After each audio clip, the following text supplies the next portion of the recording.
সত্যি আসবে? আর এসে তারা কি বা করবে? এই চল, ওই ঝোপের আড়ালে লুকিয়ে লুকিয়ে দেখি ভূতেরা কি করে। আমরা দৌড়ে পাশে ঝোপের আড়ালে লুকিয়ে পড়লাম এবং ভূতেদের জন্য অপেক্ষা করতে লাগলাম। ভূত কোথায়? চারিপাশে ঝড় উঠলো। ঝড়ের শনশন আওয়াজের সঙ্গে শুনতে পেলাম আর এক শব্দ, হি হি খিলখিল করে কারা যেন হাসছে। সেই হাসি শুনে আমাদের সারা শরীর যেন কেঁপে কেঁপে উঠতে লাগলো।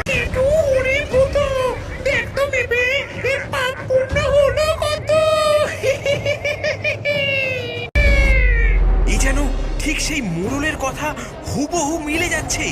একটা ভূত একটা পাল্লা বাটখারা নিয়ে সেই মরার সামনে দাঁড়িয়ে তার পাপ পুণ্য মাপছে।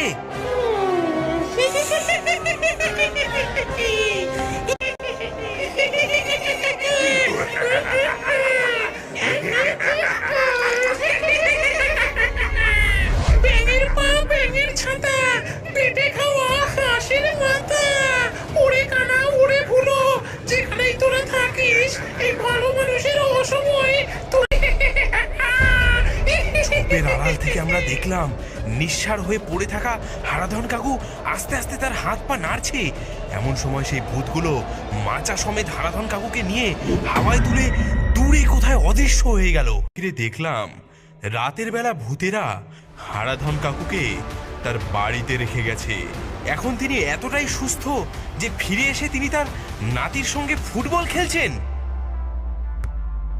কে ভূতের কাছারির কথা গ্রামে গ্রামে ছড়িয়ে পড়ল এবং ভূতেরা সেই রোগীর পাপ পুণ্য বিচার করে দেখত এবং সেই অনুযায়ী তার সেবা শুশ্রূষা করে তাকে তার বাড়িতে দিয়ে আসতো।